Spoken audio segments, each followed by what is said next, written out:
Welcome to the Hidden Why podcast, episode 1047, my inspiring interview with Elliot Neff, and we're discussing Chess4Life. Enjoy. Elliot, welcome to the Hidden Why podcast. Happy to have you here today. Thank you, Lee. It's a pleasure to be on. It's certainly not the Hidden Pie podcast, by the way. Just to clarify that. It'd be interesting. Hidden Pie podcast. Welcome, mate. It's 8 o'clock your time there. Whereabouts in the States are you? Well, right now we're about the center of the U.S. in terms of east to west. Yeah. Sioux Falls, South Dakota. I used to live in Seattle, and now we live here. And being a chess player, some people go, "Why'd you move there?" And I say, "Well, we lived in the corner of the board, and we teach to control the center, so we moved here. Moved to the middle." Moved to the middle. There you go. That's interesting. Chess player. This is quite unique, I suppose, having a chess player on here to talk about what you do. And you just said there in the pre-interview, you haven't worked for 20 years. You do what you love. And I think that's a really good way to start the podcast, because we often talk about, finding your passion. And when you find your passion, it never feels like your work. And certainly I can relate. I can't say that fully. I certainly feel sometimes that work is work. But I enjoy it. And obviously you enjoy what you do. It sounds like you're a chess player. I've got a lot of questions around that too. But tell us a little bit about yourself and what you do. Absolutely. Happy to. So I am indeed a chess player and a chess professional, shall we say, in the sense of coaching chess, teaching chess, and our mission really of to use the game of chess as an educational vehicle for the mission of impacting 1 million youth per week with these life skills and mindsets of success. So that's what I do. For my last 20 years, I've been on this mission of using the game of chess as this vehicle to impact youth. And to be fair, I never imagined I would do this. Yeah. Growing up, playing chess as a hobby, Dad taught me. What age did you start playing chess? Yeah, I can hardly remember. My dad taught me the moves. I must have been 3-4 years old, because I really cannot recall learning how the pieces moved. Oh, yeah. But I do remember playing my first tournament, and somebody played a move on me, and I thought, "You can't do that." And they said, "Yes, I can." And I guess I still had some moves to learn. Right. What age was that tournament? I was about 8 years old when I played in that first tournament, and was surprised by a few things, but fell in love with the game. Okay. I know I just cut you off totally from what your little introduction there. I apologize, but I'm curious. Playing chess from a very young age, I mean, how far did you go in your career as a chess player? I mean, I assume it turned into, well, it is now somewhat a lifestyle career.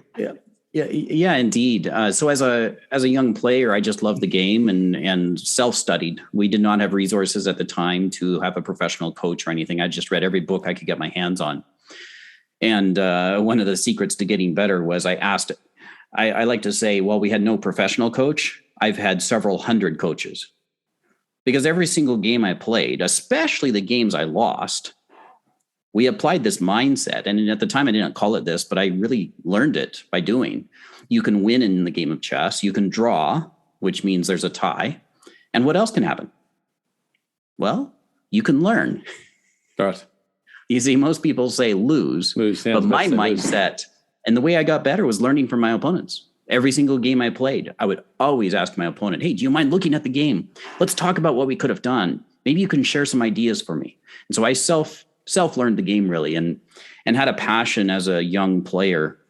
I wanted to become high school champion, and I wanted to become a master. That was this title that I was like, "Oh, that must be really good." And I just wanted that. And I got committed to the goal.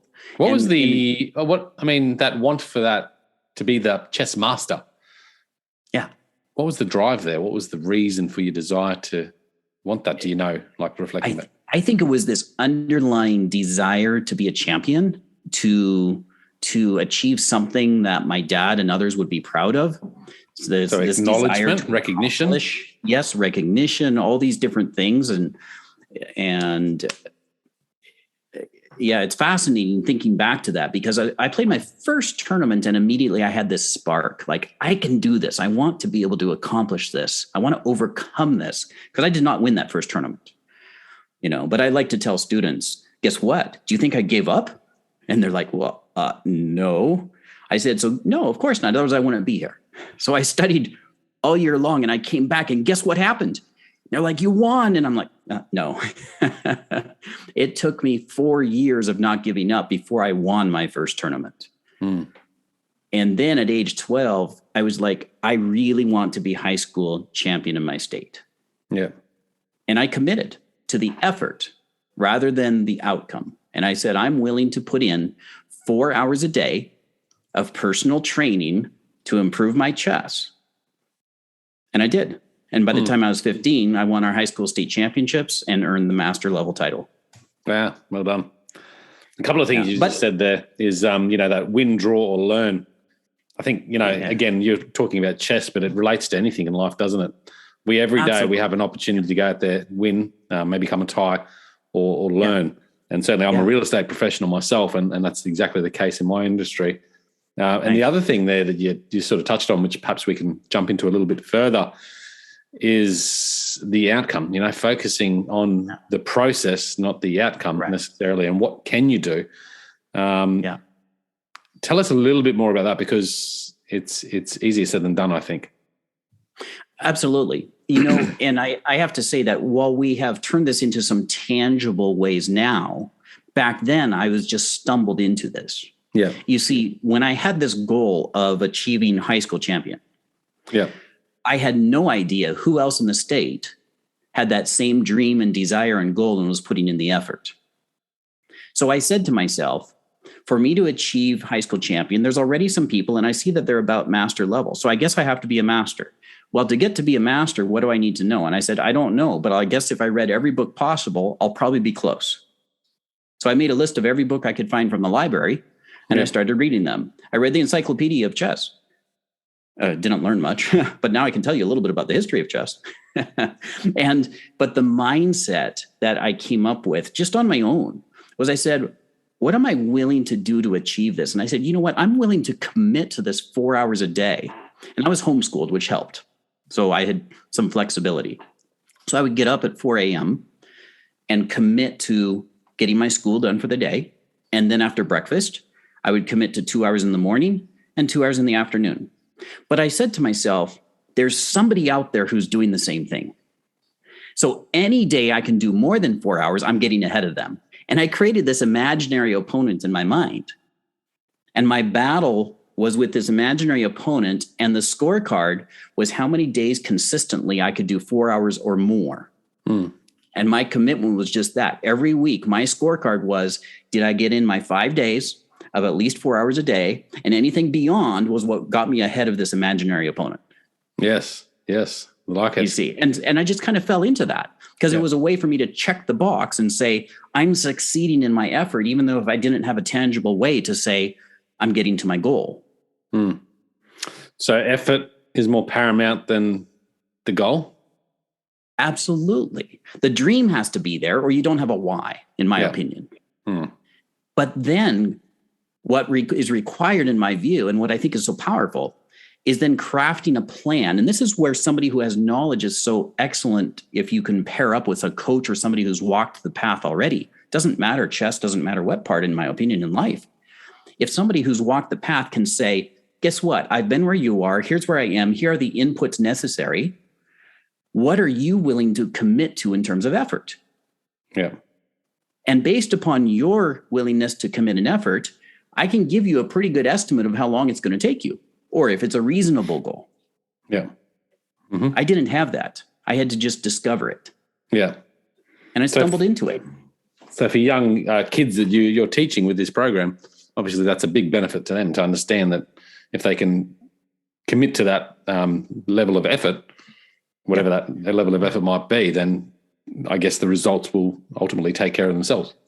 Absolutely. In fact, if I can give a quick example of one of my own kids.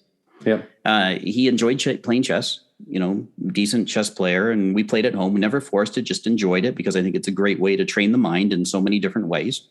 And so we sat down one day and I said, okay, son, what do you want to accomplish in chess? He was like, I don't know. He enjoys the game. I said, well, let's think about it. Did you go, you played in tournaments, and he had scored like 3 points at the state championships. And he was like, oh, well, how would you like to score at state next year? He goes, well, 4 or even 5.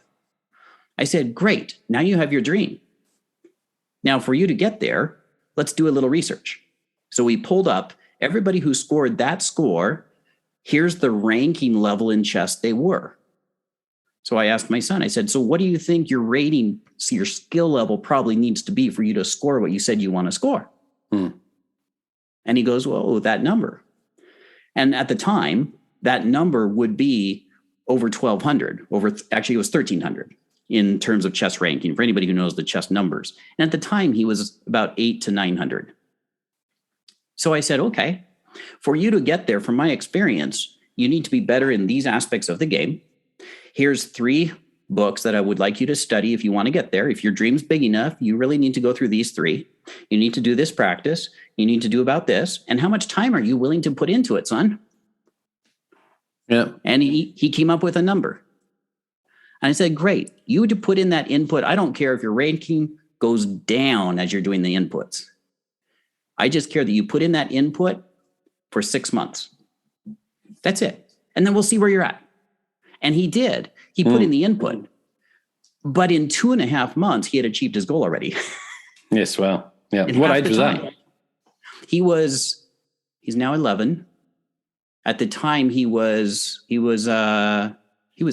He was about the age I was when I started playing tournaments. It's amazing, isn't it? So to try and encourage that understanding of goals and process, and I guess responsibility too in that process. So throwing it back to them, what do you think you need to do, and putting it on their shoulders for them to come up with it, giving them responsibility. Certainly, it's amazing. Well done. It really is. And, I like to share, I had no idea I would be doing this, right? I was just playing chess for fun and enjoying the game. And I started coaching others.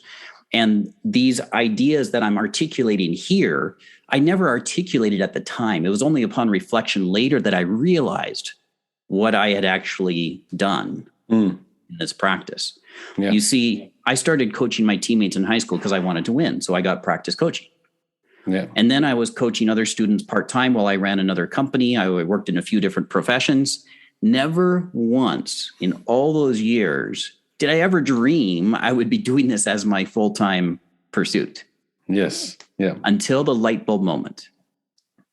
Tell us about that. And that moment, I was in the Seattle region. I was driving all over the region, 1,000 miles, 1,100 miles a week regularly. I was coaching students all over. I was running another business part-time. I had a job part-time, was doing all this. And I was reflecting and thinking about, where am I going in life? What do I want to accomplish? What's important to me? And I had this desire to make a difference. Just this underlying, I want my life to mean something. I want to have my why clear, not just you go through life and suddenly you go, it's gone. I want it to be purposeful. And as I was reflecting through this and even taking time praying about this and considering all these things, we finished the school season. The chess season aligns with school season. And I had a few parents take me out to dinner and say, hey, thanks for teaching chess. They've done well this year. They've gone well in the tournament. And by the way, here's what we've noticed. Their grades have gone up. Their focus has increased. See, their ability to focus on homework as an elementary age student. They said usually it was like 10 minutes. They get home and they have 10 minutes and then they're like, oh, I've got to do something else. And their homework's not done. And there's this struggle to be ready for the next day. They said after training with you over this period of time, they're able to focus for half an hour to an hour, no problem. Mm-hmm. They said this ability to do that is tremendous. And they said, besides all that, they're being nicer to each other. So thank you for being a role model and a mentor. Yeah. And as I drove home, reflecting upon 2 or 3 conversations like this, it just suddenly hit me. Here I was going to leave coaching chess, go back to college and education, and I was already in it. Literally that week, I quit everything else. Yeah. And I went full time, and that's 20 years ago. Wow. Yeah. And that's how it happened. Yeah. Good story. So where is the company today? Like, give us a little bit of the insight into the company and the stats. Sure, absolutely. So our company was incorporated in 2005. Mm-hmm. So 20 years ago was the light bulb moment. And then I just started coaching on my own. Yeah. But then what happened is my schedule gets too full. And I was like, what can I do to help more kids? I guess I better hire somebody. And so I kind of fell into launching a company to do it. Yeah. Shared the vision, started hiring people, and we were headquartered in the greater Seattle region, Bellevue, Washington, to be exact. We served the Pacific Northwest, and we grew fairly quickly. We were on the Inc. 5000 fastest growing companies in the US for privately held companies, twice on that list. And as we grew, my peak, I had about 85 staff, part-time to full-time. And then just over 7 years ago, we had another light bulb moment. What I would call, you're making progress, you're moving forward, but I did not have the clarity of goal. It was just, let me help kids best I can. The vision that came just over 7 years ago was, what would it take to impact 1 million youth? And when you start asking questions like that, it changes your thinking.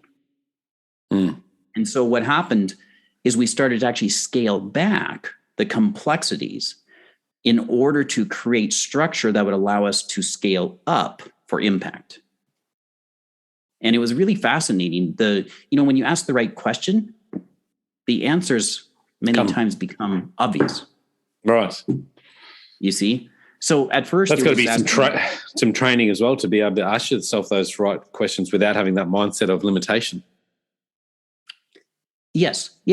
I think that's a key part of it, is if you start with a limited view, you're never going to ask the right question to get to the next level. Yeah.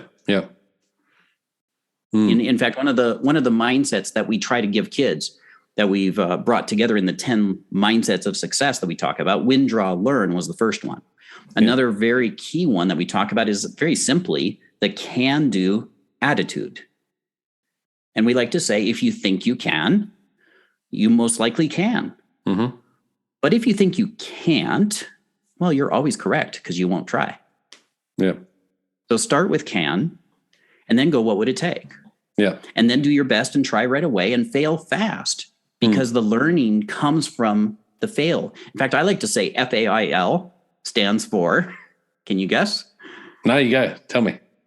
First attempt in learning. Right. You see. Yeah. So it's just the mindset of how you think about it. And so that's a little bit of our story of how we came to be. Today I moved to the Midwest, right, center of the country. We have employees in at least 8 states.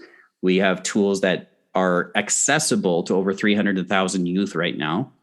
And we're making partnerships with different organizations with this goal of impacting 1 million youth a week. In fact, there's even state legislators in different states that I've been talking to who have seen such outcomes from the game of chess that they want to see chess, and they approached me. I didn't approach them.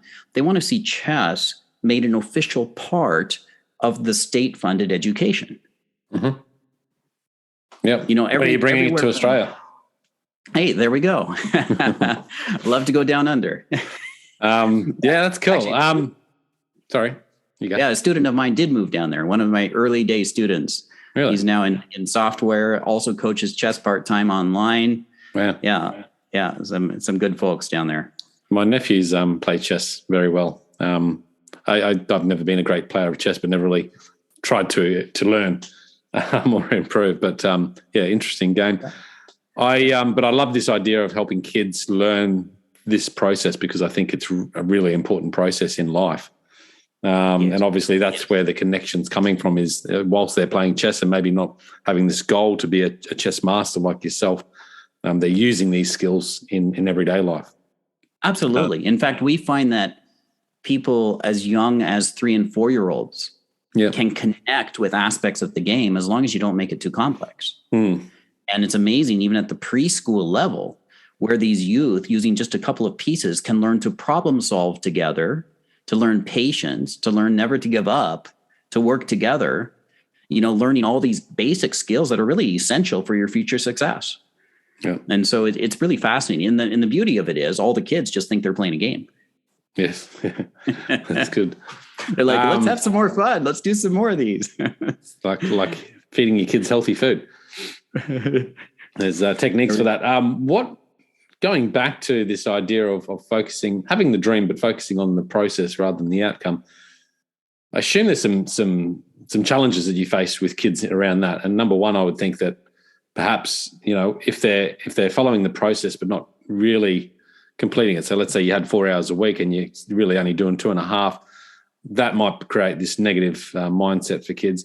And the other part of it too, if they're doing it week after week and really not seeing a result other than, okay, I've done 4 hours, but not seeing an actual tangible result, that would then create a negative mindset as well. What do you do to tackle those challenges? Absolutely, absolutely. So there's really a couple of things here. One of them is that you need to ensure that they experience success, like you allude to. And the success cannot just be that long-term goal because it's too far off. And the success has to be a little more tangible than just you've checked your box like you said you would, right? There needs to be this emotional sense of accomplishment. So one of the ways that we've done it through chess is we create activities that are designed for their level that they can succeed in. And let me give an example of how we would do this. Yeah. Suppose a student learns how all the pieces move, right? They get past those basic movements. And we even have earlier activities for lower levels. But let's say we got an 8-year-old and they just learn how all the pieces move. They understand what a checkmate is. They've already checked off all these boxes of learning these accomplishments of how a piece moves.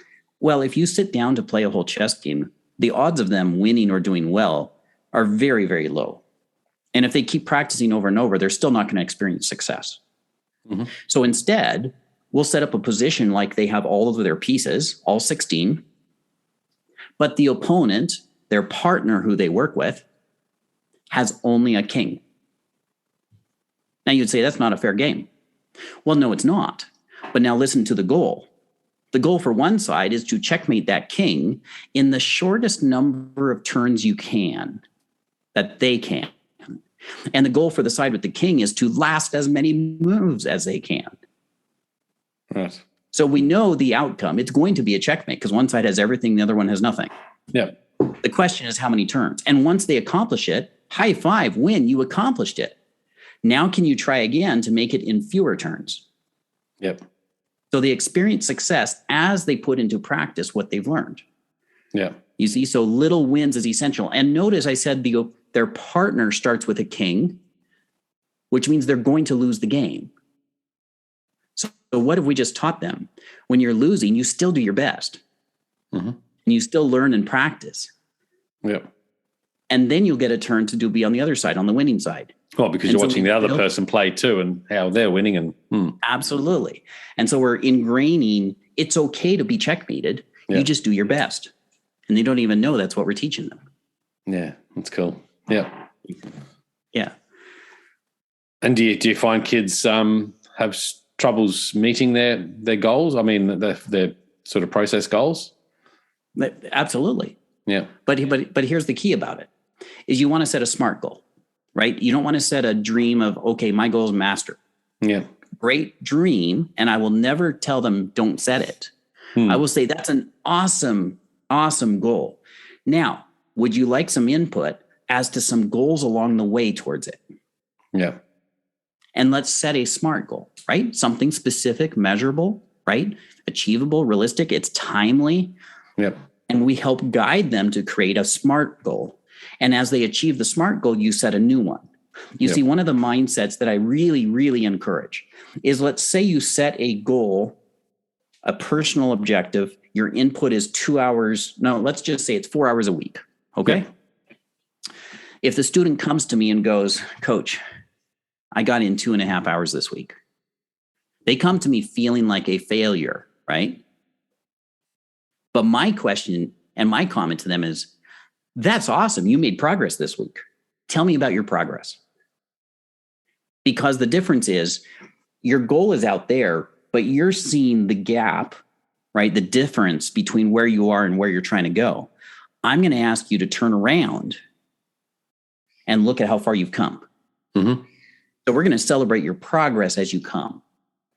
And I didn't come up with that concept. I learned this through a group called Strategic Coach. Yeah, Dan Sullivan, amazing people. And I've used their tools over time. But that mindset is just so aligned. I use it all the time because it's a matter of measure your progress. And then what did you learn from it? And then get better. Yeah. Yeah. It's just amazing how it energizes someone. Yeah, that's a different way to look at things. And I have an example of this in my own life where I was working out at a gym for many weeks and feeling like I wasn't getting the results.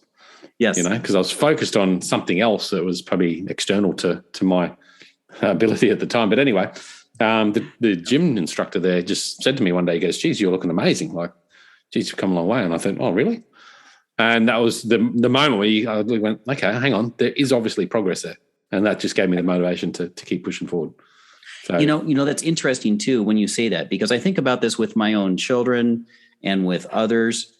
If it's that old adage about, you don't see the grass grow, you're watching the grass grow. But if you watch the grass every 2 weeks, you have to cut it again in many cases. Right. Yeah. So you don't see the incremental growth. So that's also a reason I like with our students and with individuals in business and our own goals and things, having a rhythm of effort and then measure and learn from your progress. Because you also want to say, if the effort is not getting any progress in outcomes, let's change the effort. Let's change the inputs. Yeah. You see, that's right. But you got to give it enough time, though. Yeah. You talked about focus with children and how your programs have helped increase their ability to focus, and I think that's a big problem right now with technology, and not just kids, but everyone.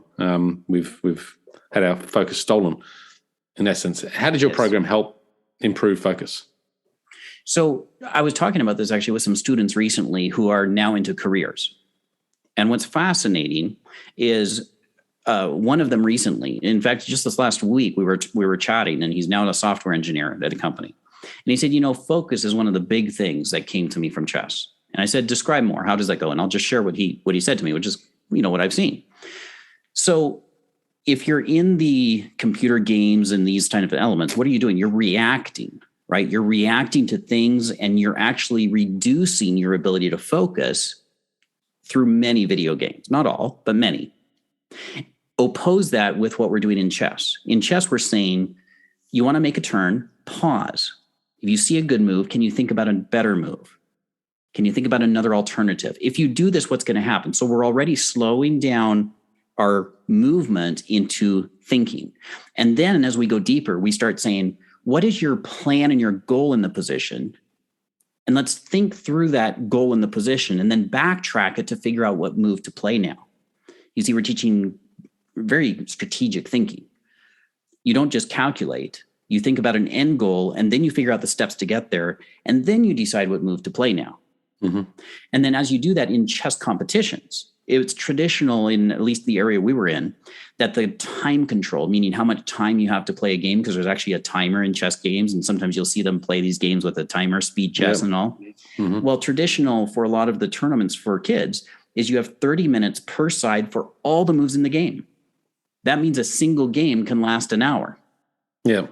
Well, so it's no wonder their focus went from 10 minutes to an hour. Right. Yes. When they're playing a game they love, it's training them to stay focused for longer periods because they don't think about it being long because they're immersed in it. Yeah. And then when they go to the national championships, the typical time control was 2 hours per side, which means they could play a game for 4 hours. My longest game went over 8 hours. Wow. Now, if you think about it, there was another student that I heard from his dad one time, and he was doing his PhD and doing his dissertation, and he's graduated now.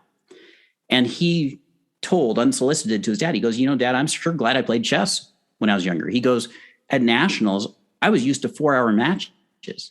He goes, my colleagues, by the time we're at 2 hours on a project, they're burnt out. And he goes, I'm just getting warmed up. Yeah. You see. Yeah. So that's one of the ways. A lot of great benefits. There you go. Who would have thought, hey? Chess. Yeah, exactly. You want to know one of the ones that's mostly not thought of. Go for it. You see, chess is understood to be strategic. And a lot of people think, you got to be smart to play chess or succeed at chess and things like this. You got to have a great memory. You got to have all these things, right? It's perceived globally as a smart person's game. Well, actually, anybody can learn to play chess who doesn't have a major disability.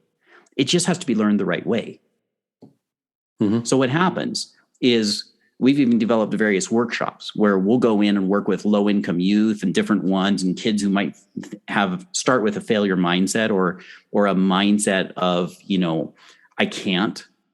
We can go in, and even we did this a few weeks ago, we could take hundreds of students and they can learn the game of chess, the basic rules, within 2 hours, the whole group of them, many times within 1 hour to 90 minutes. Yep. Well, what happens if you take someone who thinks they can't and they suddenly learn this game and suddenly realize they can do a smart person's game? It boosts their confidence, because if you can do this, which is associated with perhaps other areas of success or IQ, well, then you can do anything. And if their mindset was, I'm not smart, and now they do a game that is perceived as smart, right? Yeah, their confidence is boosted. Yeah. And that's what I think is unique about chess, because you can take other games like Go or other strategic games that might even be somewhat more complicated than chess, or at least on a par, but it doesn't have that connotation. Yeah. So I think that's the confidence boost through experience, but being able to go into anything that you think you're not too confident with, right, and then proving yourself will ultimately boost your confidence moving forward and other things too. Yeah, exactly. And I do believe mindset is absolutely key to this.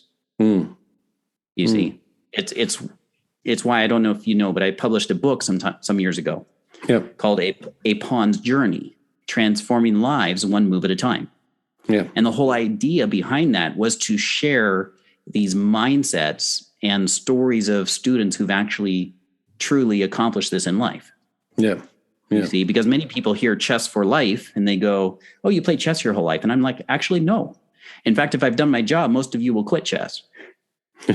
Because playing chess as a career is not a great career choice.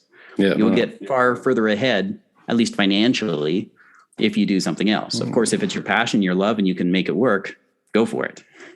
Yeah, and I think it's a great thing what you guys are doing, bringing more of this sort of thing to school children or children in general, because it's not really taught, We're not taught about mindset and how to win at life, I suppose.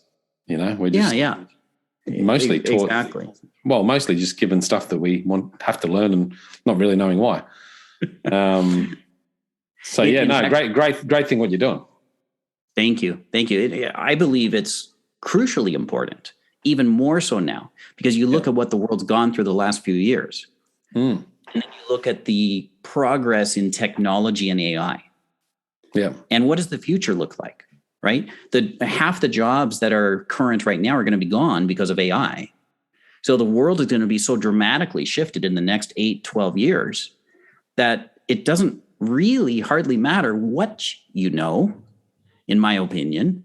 What matters is how you think. How do you problem solve? How do you collaborate with others? How do you work better together? Another principle we try to teach, which is every one of us, just like chess pieces on a chessboard, have different ways that we move, different strengths, different abilities. Yeah. Your best success comes when you bring those different abilities together instead of go, because I move this way, I'm better than you. You see? Yeah. So it's this collaboration mindset too. And imagine the dream that I keep focusing on is, can you imagine a generation of youth who have a mindset that failure is a way to learn, that it's okay to go through that with a mindset of I can, if I believe I can, and a mindset that says we will always be better together instead of me against you. Yeah. Imagine that kind of power solving the future problems. Big dreams.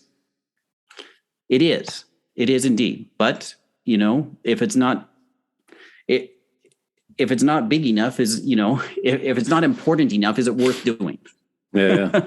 No, absolutely, man. I love it. And obviously I can see the passion there as well. What, have you ever played a machine, computer in chess? Yes.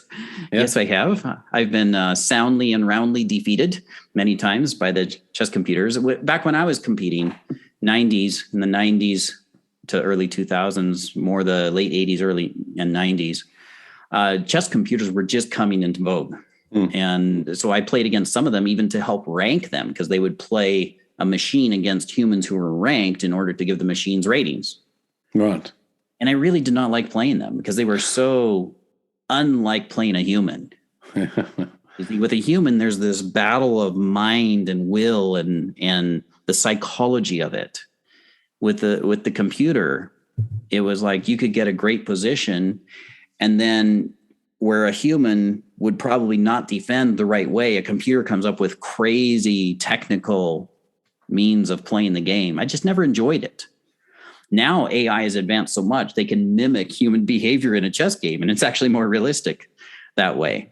But my enjoyment of the game really had to do with playing humans, right? The interaction, the friends that I built over it, the global friends. I've played people in other countries who don't speak a word of English and I don't speak a word of their language, and we felt that we were friends because we could talk on the chessboard. We could play a game and we could discuss possibilities just by showing.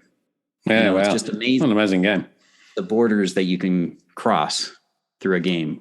Tell me, when you were playing computers, or when you played computers in the past, whilst it may not have been enjoyable, were there learnings? Yes, indeed. Now, to be fair, I've not played them enough to have a very broad sense of it. I had a simple chess computer I trained against. I played other stronger ones. I did definitely discover much learning, and especially in the software once the web computers came out in these programs, because you could plug in your games and it would give you insights and tactical ideas that you may never have thought of before. So there's much learning from that. And there's some people who have gone deep into this, like AlphaZero is a pretty famous chess computer now that's worth reading about. Pretty fascinating, some of the AI that they have done, where the old idea behind the chess engine was plug in all these games of famous players and plug in all the known material and then use that bank plus brute calculation against others. Well, the modern AI is learn against yourself. It's self-learning. And so some of the best computers in the world today were never programmed with any of the historical games. They were simply learning against themselves in a short matter of time, became the best in the world. Crazy. Just fascinating. Fascinating. Crazy. Actually, on that topic, just to take it one step deeper, I was listening to a person I used to play against or was friends with early on, and he became U.S. champion, Hikaru Nakamura. And recently, it was asked the question, in fact, just the last few months, about how these chess computers have changed the way top-level players compete. And he said something that totally surprised me in some way. And he said, the chess computers have actually taught us it's okay to give up material. Early on, computers were known for they would take a pawn or anything else, and they would have the advantage and hang on to it and beat you. But now the computers are so strong, they literally are giving up material, meaning a pawn or a knight or a bishop or something, for an edge in the position that has more initiative, more attacking opportunities. And that has come from the computers to the point that the top world level contenders are now searching for those opportunities to get an edge over their competitors. Wow. So the computers are now teaching us. That's crazy. Okay. A little bit over my head, but yes, I kind of get it. That's conceptually, right? AI is But all of this to say, I was master level, right? High school champion, top 15 in the country for my age at the time, represented our state. But I was going to quit chess because at the end of the day, that wasn't fulfilling. But what is impacting youth.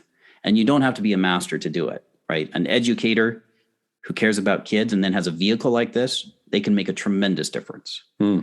That, I think, was the secret for us when we said, what would it take to impact 1 million youth? And the problem is we couldn't find enough chess coaches who were strong players who were actually good with kids. Yeah. And so the solution that we ended up coming up with was, what if we took those educators who care about the kids and developed a structure that would empower them to bring the benefits of chess to them? And that's what we set out to do and accomplished. And that's the reason today I can have a team that's still only double digits, and yet our tools can be accessible around the whole US. Yeah, yeah. Yeah. Lots of gold to unpack in this conversation there, Elliot. And I really do appreciate you coming on today. Absolutely. It's been a pleasure. Absolutely, Lee. Thank you for having me. I know the audience is going to enjoy it too, mate. What's the best way people can reach you and find out more about Chess4Life and yourself? Absolutely. The simplest way is simply our company name as a website, chess, the game, 4 life. Yeah. So it's CHESS 4 LIFE.com. And then our YouTube channel, all kinds of free resources. We put all kinds of resources out there to help the general community. And you can find us on Facebook and follow us along on the social media. But those are some of the easiest places to find us. Chess4Life, our Facebook, and our YouTube channel. That's awesome. Very well done.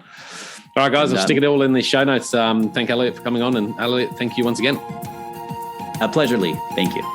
Check it out, guys, thehiddenwhy.com. Until next time, peace, passion, and purpose. See you soon. Thanks, guys, for listening to this episode. I hope you enjoyed what you heard. I hope you love what you're hearing. If you like this episode, guys, or any of the episodes that you're listening to here at The Hidden Why, please do me a favor by sharing it. You can share it with your families. You can share it with your loved ones. You can do that by using your favorite social media channels, using the icons on the platform that you're listening to The Hidden Why podcast. Also, guys, if you're a fan of the show, please connect with me. Connect with me at thehiddenwhy.com. I love to hear from you. I love to converse with the people that listen to this show to find out what they enjoy, what they don't enjoy, and perhaps if they have any questions or feedback for the show as well. You can stay up to date with all that I'm releasing here, guys. I do a solo show every Monday, a 3-minute thought every Thursday. I do 2 interviews a week on a Wednesday and a Saturday, and a book review every Friday. You can stay up to date with all that by subscribing to my newsletter at thehiddenwhy.com. Just enter your email address there, and also subscribing to the podcast on the platform that you choose to listen to your podcasts. You can also support the show, guys, by using the Amazon links at thehiddenwhy.com. So if you like books, you can get all the books that I review there, and anything else really that you like to purchase through Amazon. So use that link and help support the show. And we've also got a deal with Audible, guys. Audible is a fantastic way to listen to all your favorite books. We've got a deal with them so you can get 2 free books when you subscribe subscribe to a 30-day free trial. So check that out again at thehiddenwhy.com. Guys, that's it from me. You know what to do. Go out there, breathe more passion into every single moment. Do everything with greater purpose, and in doing so you will discover your hidden why. This is The Hidden Why. My name is Lee Mutesi. Until next time, peace, passion, and purpose. See you soon.